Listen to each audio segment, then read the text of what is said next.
G'day everyone, Gareth here from Organic Growing Melbourne. Just a quick video today. Just wanted to show you what I was up to in the garden. Considering we're in lockdown for another 5 weeks.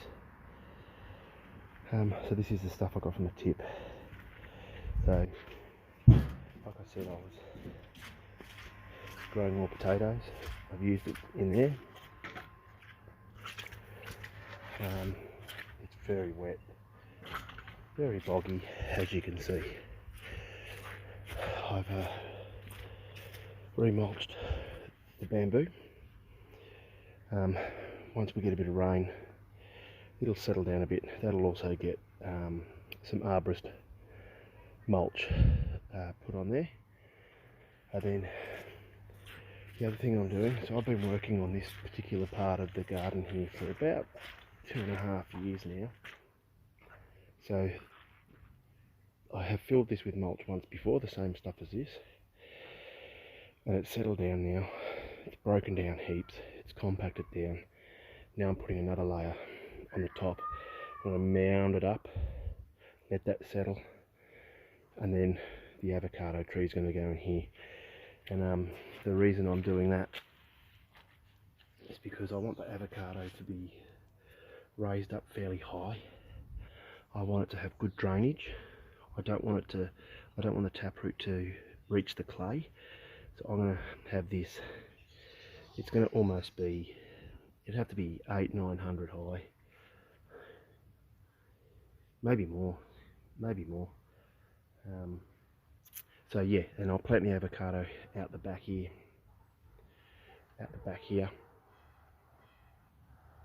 And probably over to the edge there, and then over here is going to be a smaller tree, and the avocado will protect that particular tree from frost. I haven't decided what tree is going to go in here yet, but yeah, that's the plan. So there'll be 2 trees going in this spot. Yeah, they're quite close together, but one's going to need a bit of protection from frost, and again it's going to need good drainage as well, because the subtropical and tropical trees here in Melbourne, it's not necessarily the cold that's going to kill them in most cases. It's the cold winter and the wet feet, and then you just get root rot, and then by the time you've figured that out, it's probably too late and dead. You might be able to rescue it, but you could end up, taking 2 or 3 years to get it back. Sometimes it's just quicker to buy a new one and start again. But I just thought I'd let you know. So as you can see, I'm mounding this up. Get a nice 100-odd mil, 200 mil high than it already is. And again, once the trees go in, the arborist mulch. So I get a combination with the arborist mulch, so you get your leaf and your wood chips. And it's best to have the combination. If you just have wood chips, you're just putting carbon straight on. And you want the carbon and nitrogen. That's why you get arborist mulch. It's the best stuff. I've probably said this several times in my videos. Don't ever use dyed mulch or just wood chips. Like a playground type wood chip. It just doesn't do anything for your trees. You need that combination.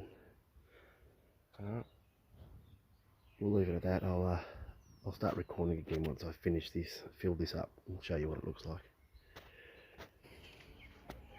Alright, there we have it.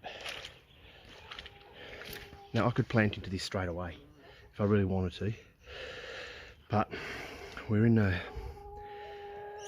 the end of winter, and the trees that I'm going to put in here are going to get a bit frost sensitive, and we get frost 2 weeks into September. So when we get to the end of September, we'll just settle down just a little bit, and I can plant my trees into here.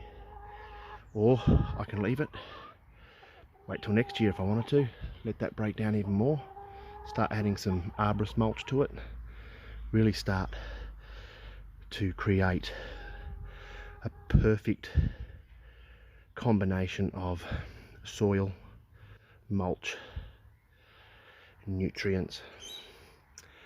You could even start growing the mycelium, which I talked about in my last video.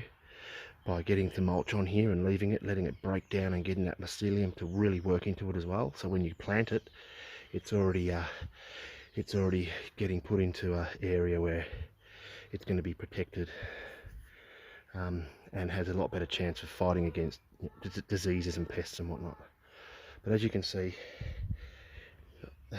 above the wall I've gone, it's 250 mil maybe, then about 300.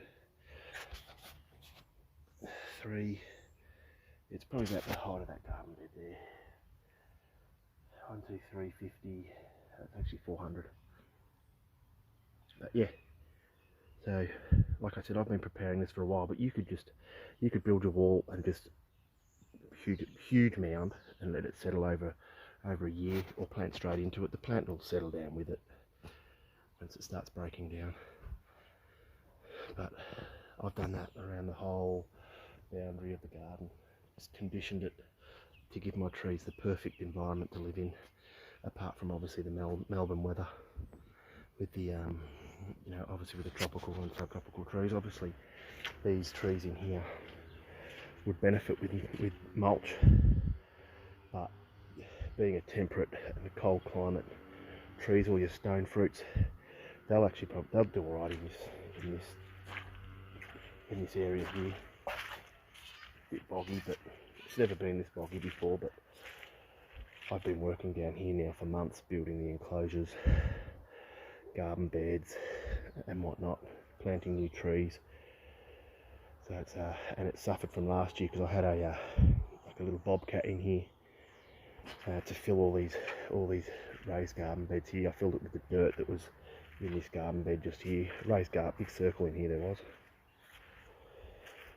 which is about, I don't know, 400 high.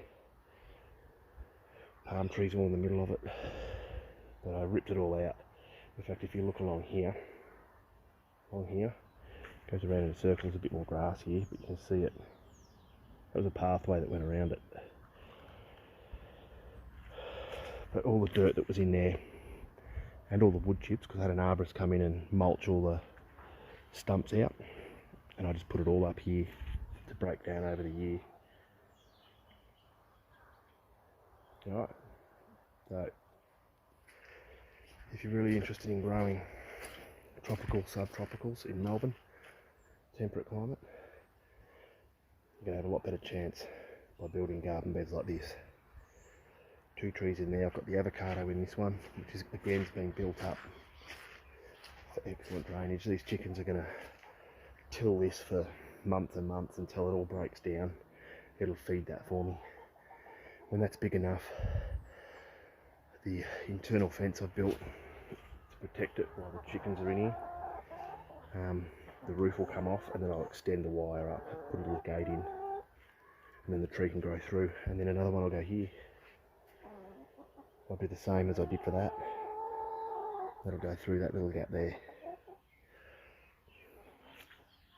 Alright. Thanks for watching. Hope you enjoyed the video. Take care. Stay safe. See you later.